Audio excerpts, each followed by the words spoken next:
Okay, we are now officially live, and we already have our first guest, Shri. You're number one, so thank you for showing up. Shri, by the way, I need to talk to you. We've got Joan today, so I'm going to jump in for just a second and or shut up for just a second and let Joan introduce herself. However, first, for anybody who's new, and this is your first time hopping in, we only know you're here unless you make a comment. Otherwise, you're welcome to be a fly on the wall. But if you want us to know you're here, you want to make a comment, you want to be involved, and make a comment. And if you want to share where you're from or what you do, that'll be great. All right. Hey, Karen from Idaho and California. So awesome. Joan, I'm turning the microphone over to you. Introduce yourself and we'll get started. So I'm Joan Sotkin from Santa Fe, New Mexico, the city different. And I love living in the city different because I've never been the same as everybody else. It helps to be a maverick. And I'm so glad to be here today. And I love sharing what I've been doing for a very long time. And my main topic is money and emotions. I consider myself a money maven and an energy activator because money is just energy. And if you look at it like energy, not as the thing that's going to save you, then, then it's a whole different thing. So that's who I am. What would you like to know? All right. So please put some questions in the comments. Joan has a wealth of knowledge.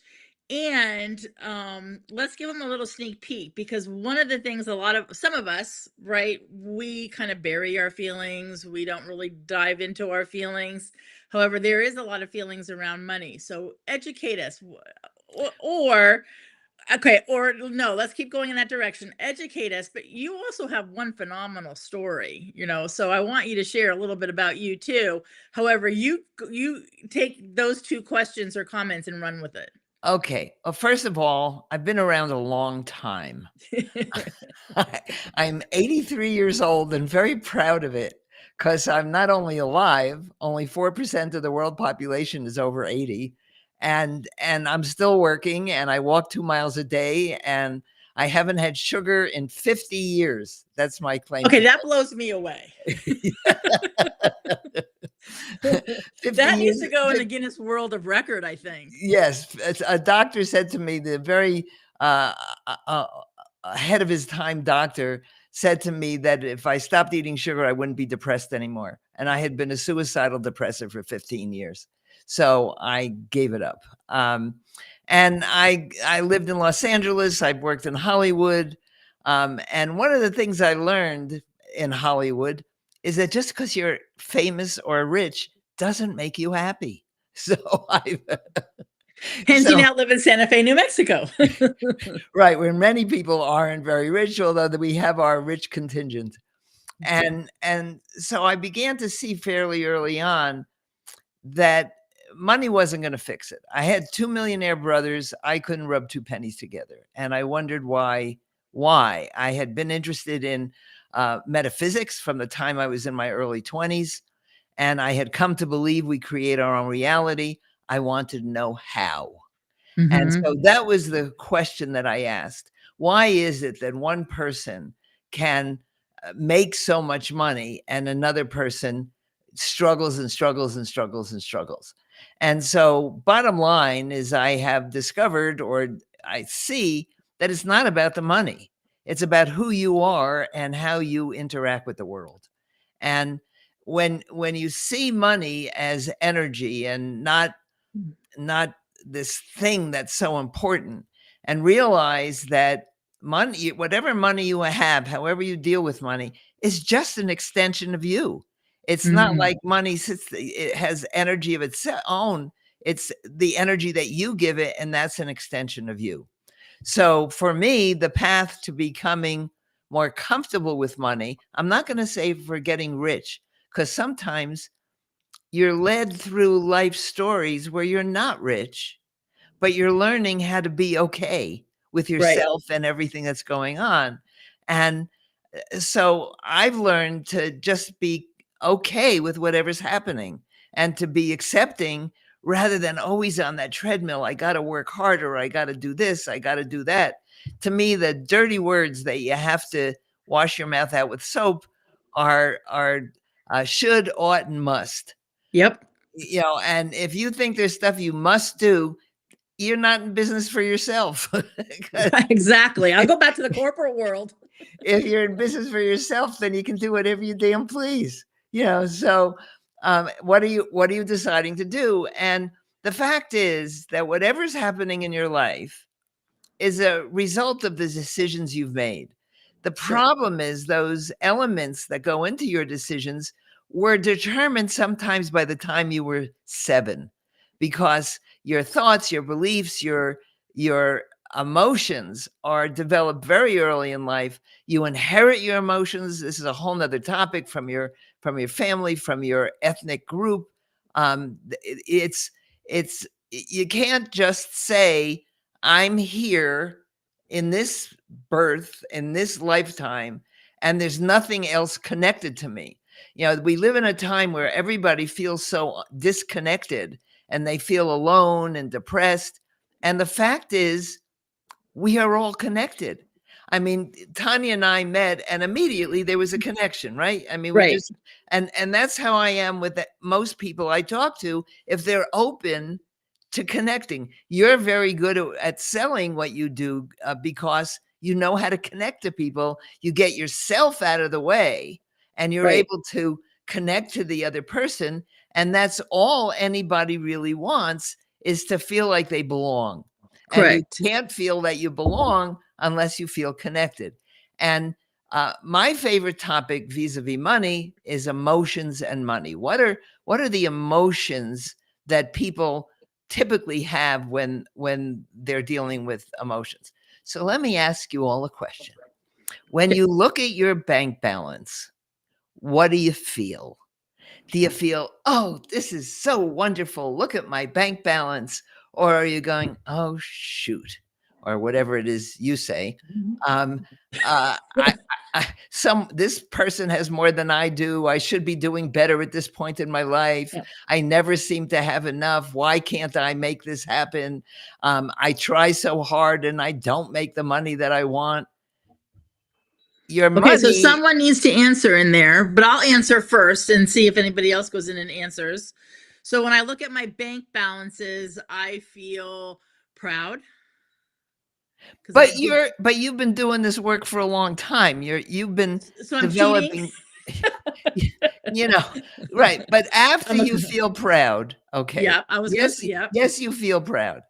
yeah. But when you're looking at your business, you have no issues at all that come up. Of course I do. Okay, well, that's what I'm talking about. Because if they're business issues, they're money issues. Well, Because, I went to the positive first before I well, went. yeah, well, that's what people do. They just Right. forget to, and the other is not negative. People Yeah. talk about negative emotions. I don't think there's such a thing as a negative emotion.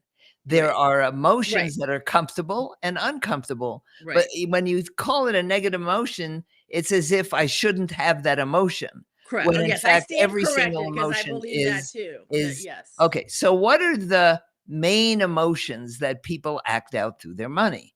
Well, And let's answer. So Rachel says she's happy when it's there. So I'm thinking, Joan, you're going to say, what are your feelings when it's not there? What's your next yeah, question to that? and when you chose to go to the positive, but in order to find out why you're not creating that dream of yours, you have to recognize certain feelings, and let me talk about those.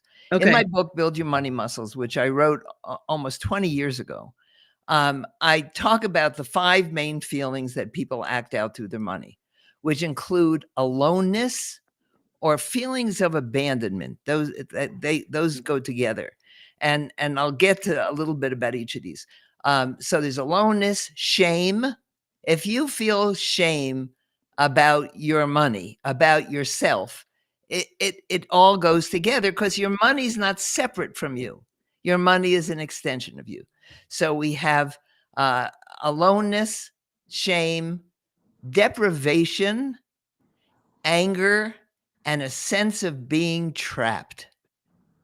Now, remember, I said that these feelings often all your habitual emotions are often set by the time you're 7.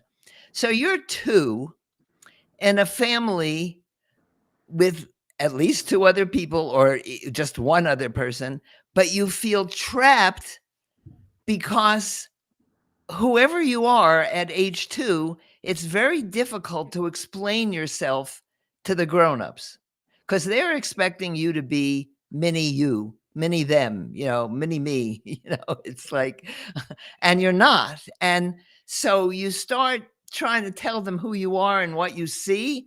And they often say, go to your room. It's like, Children should be seen and not heard. yeah, right, all that stuff. And so we begin to go into ourselves and start wondering what our place is and why we can't get what we need. We also live in America, which is not a touchy feeling place to live. It comes from this Puritan background where very often, certainly in my generation, remember, I was born in 1940. In my generation, they didn't know how important touch is. And so if you feel touch deprived, you're not going to generate as much money because when someone hands you money, you feel touched, you feel seen, you feel appreciated, you feel acknowledged, you may even feel loved. So Interesting. that's why we like to get paid. It's Okay, so I'm gonna be super transparent. So I got paid today, right? 90% of my clients paid me today. I feel yes. very loved, Yeah, right? and it And feels grateful. good. The Extremely grateful. dopamine part of your brain is Yeah. going, "Yahoo!" It's Yes. like, more, give me more, give me more. But unfortunately, that dopamine hit doesn't last very long. And so by tomorrow morning, you're gonna go, "Oh, I wanna do that again." You You mean I know? can't charge them double then, right? No, and you can't do it every day. No, but I know my clients would love to be closing houses every day, right? Because it's the same But thing, but right? okay, so let's go to the emotions. I believe that your for there, bring things down to a simple level. We look Mhm. at thoughts, beliefs, and emotions, and I believe the emotions are the creative force behind your life stories. Emotions are the creative force behind your life stories. So if you have a habit of feeling disappointed because you didn't get what you wanted as a kid. And I think we all know that feeling somewhere along the line. Then you have an expectation of being disappointed. And that need for disappointment so that you know who you are informs your decision on a very subconscious level. This does not happen consciously. You don't say, "Oh, gee, I'd love to have an experience where I feel disappointed." It's you've taught your brain that disappointment is part of who you are.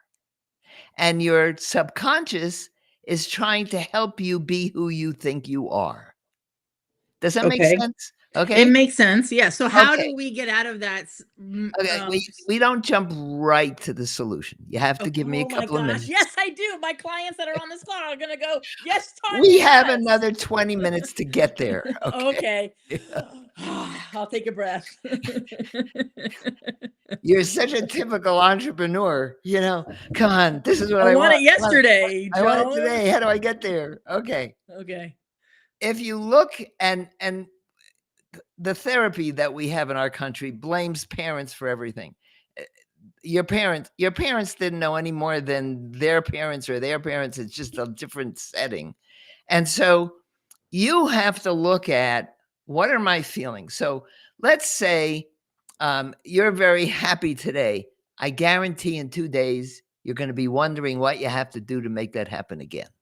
Okay. Even because you can't have the same people paying you. So you need more people coming in. Right. Right. Okay. And you're going, what should I do? And it feels heavier than when the money's coming in. Mhm. Okay, so that feeling, that heavy feeling of, I know I need something more, I want something more, it's contracted. You feel contracted. So here's my whole system.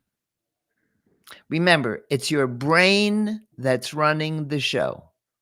So Mhm. you have to Yep. teach your brain new responses to familiar stimuli. Okay. Okay, so a lower bank balance is a stimuli. Okay, your habitual feeling is your habitual response. Okay, so you look at your bank balance and you get honest about what you're feeling, and you're feeling kind of powerless or alone, or you're afraid of losing what you have, or Absolutely. That one I can relate to right there, that one. okay, that's the fear of abandonment. Okay. And if there's been any childhood trauma, a parent left, people got divorced, I mean, when you have had a loss in childhood, and I haven't met anyone who doesn't have some kind of trauma. And all our psychology has us looking at the trauma over and over again, but that doesn't make the trauma go away.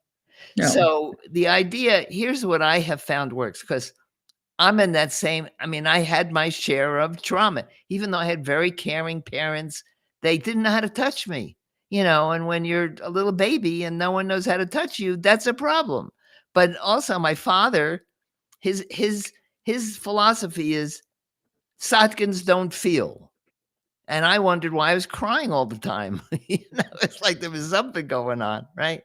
Yeah. So the thing is, you ask yourself, what am I feeling?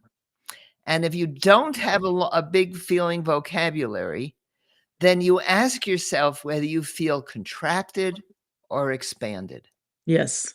Okay, and if you feel contracted, then you know that something's bothering you. Okay? And so I feel contracted. I can and try to feel the feeling in your body. The feeling is not in your head. Correct. You have all these receptors in your cells, and the neurotransmitters from your brain get stuck on these receptors, and that's what allows you to feel. So where are you feeling it? And just become, as much as you can, and it sometimes takes time, to Mhm. become aware of the kinesthetic experience of that feeling. So that feeling of aloneness or fear of abandonment, it's a very down feeling, very often in the heart or the abdomen. And then you ask yourself, what would I rather be feeling? Okay. And then the next question is, do I know how to feel that? People will say, I want to feel satisfied. And I'll say, do you know how to feel satisfied? It's amazing how many people tell me that they don't know how to feel satisfied. So any feeling that you want to feel and you're not sure that you know how to feel that, find one moment in your life when you felt it. When you're out in nature, do you feel satisfied? When your child came, or you just felt very satisfied with the baby. Right. Um, yeah. When I hold my 3 3 weeks today, I can't believe it's been 3 weeks today, I hold London. Yes, my heart grows 10 times. Okay, it's a feeling. Yep. It's a kinesthetic experience. Okay. Yeah. So that's the feeling you love to have all the time. Sure. Okay. But Right. your brain has been told, sometimes I'm supposed to feel, what am I supposed to do? And this is getting to be too much of a thing. And Right.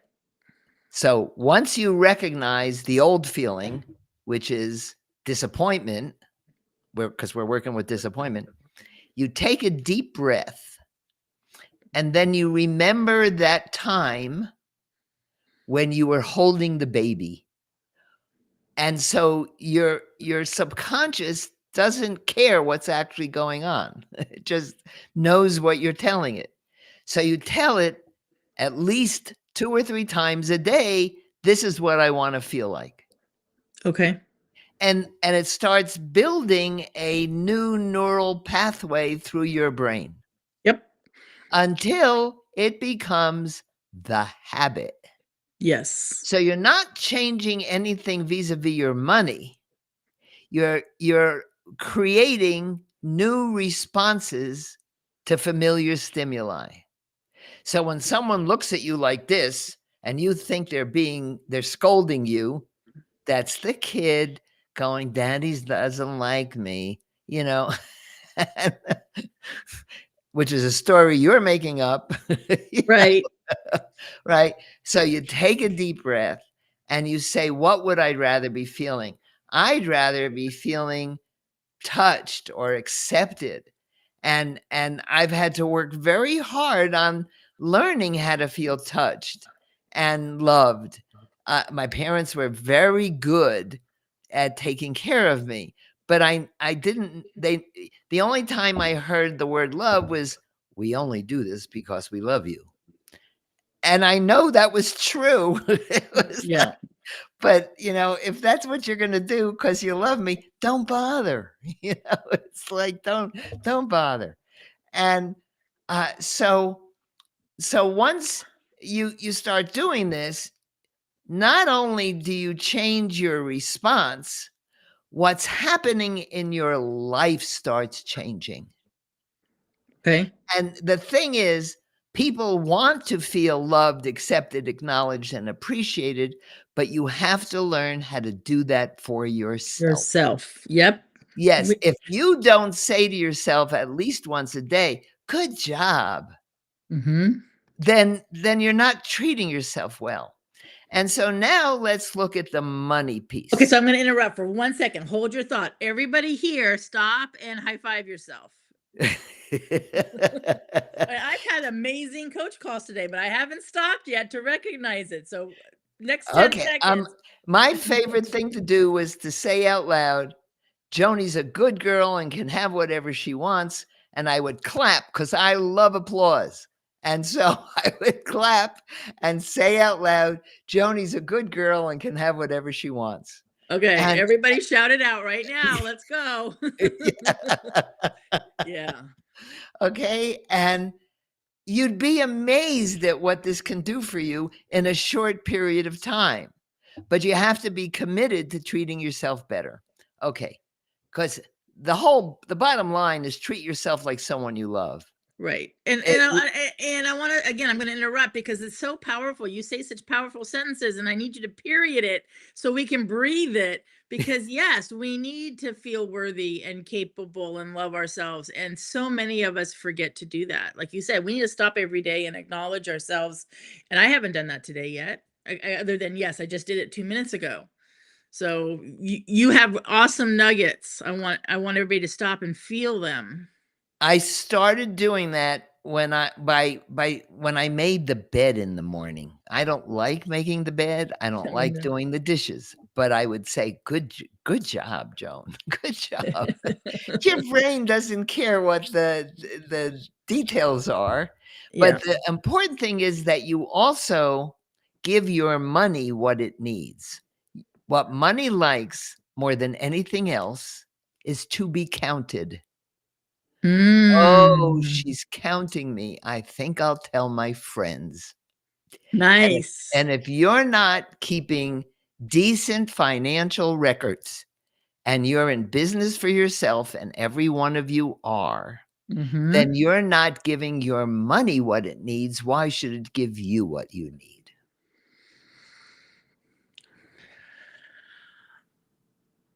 I like that. I can count it. I'm good at counting. Okay? And yeah, it takes time, and I've heard a gazillion times, "But I'm not good with numbers."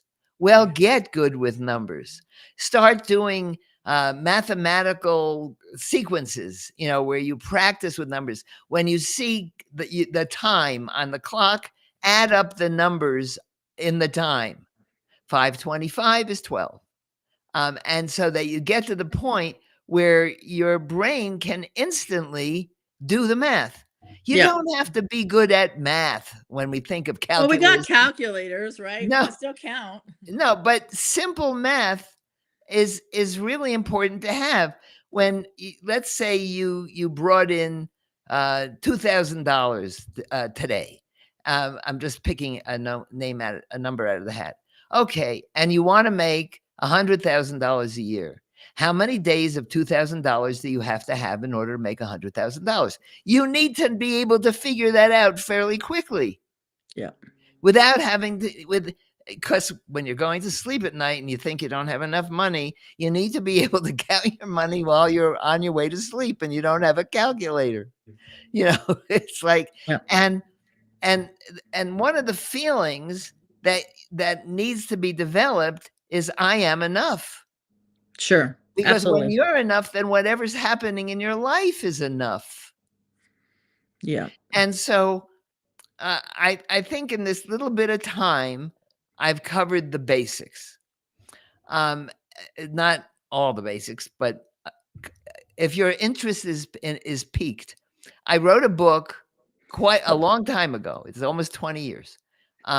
Called "Build Your Money Muscles: 9 Simple Exercises for Improving Your Relationship with Money," and I'm offering a PDF version of that to anyone who goes and downloads it. Did I get it right? Free BYM. Yes, Yep. yes.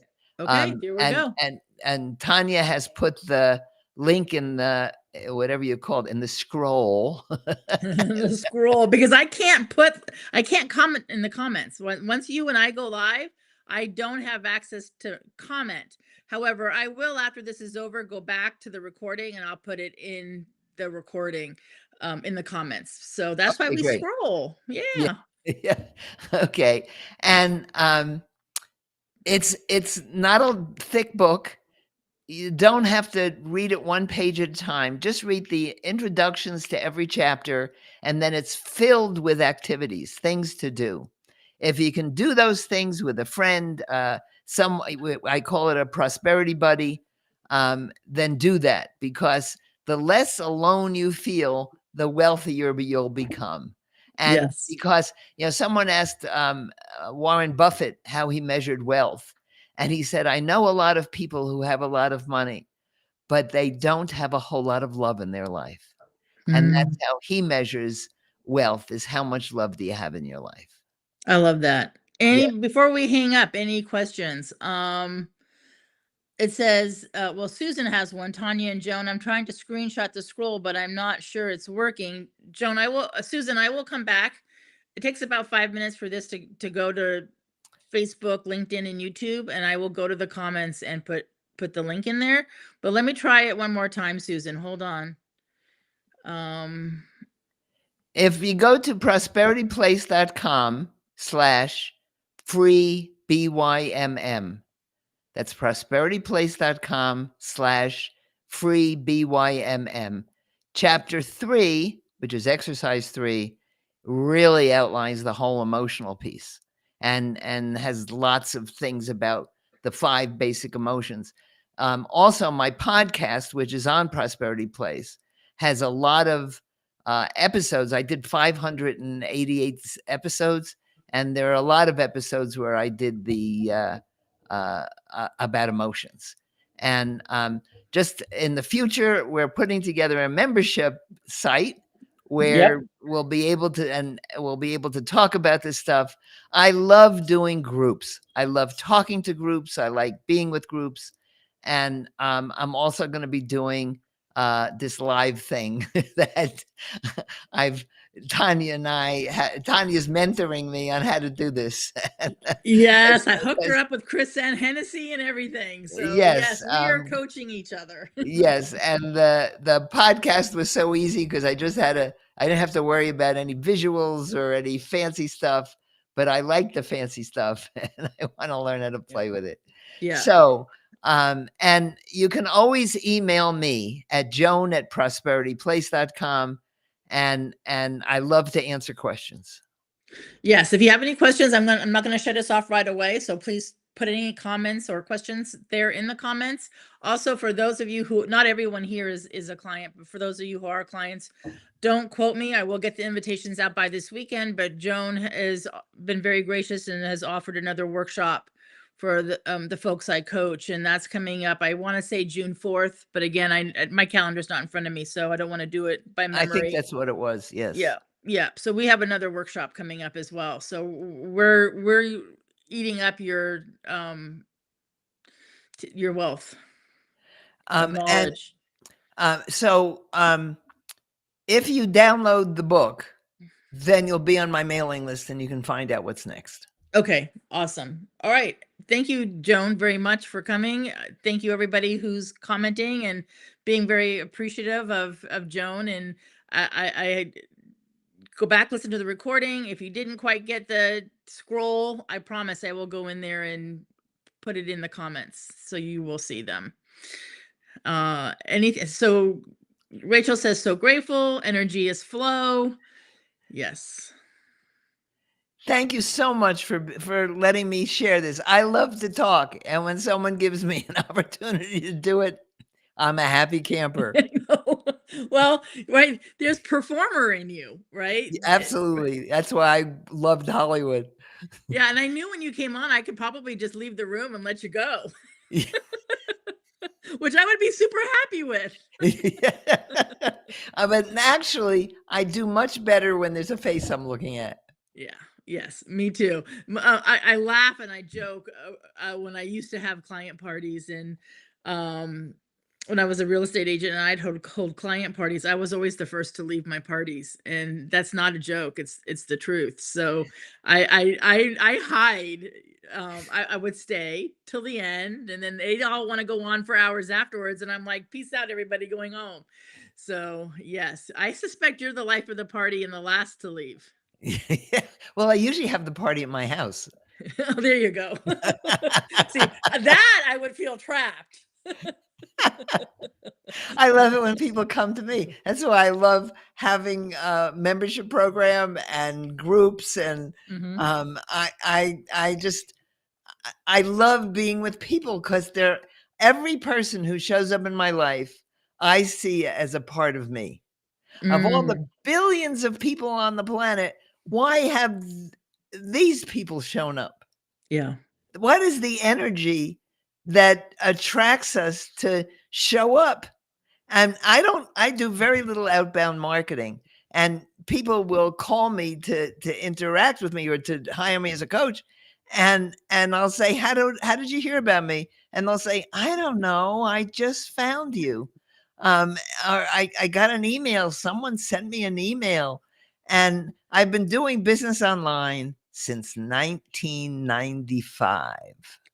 Wow, that's And impressive. and so my energy is out there. Yes, because I'm like, I want somebody to say, I don't know how I found you, Tanya. I just got an Yeah, email. I'm like, so my please give energy is me out that there, and mojo. I'm the only Joan Sotkin in the entire world. Yeah. So, I I'm hard to miss. Yes. Regardless of your name, you're hard to miss. Yes. All right, everybody, we're going to say goodbye. I want to honor everybody's time and see you next week. Next week, we've got going live with, again, some of my very favorite humans, and that is with a phenomenal broker, Karen Henson, and a phenomenal lender, Charlotte Harrell, and we will continue talking about the changes in real estate. And money. So thank you, Joan. I'm going to make sure I change a lot of my vocabulary around this topic. Yes. All right. Bye, everybody. Thank you. Bye.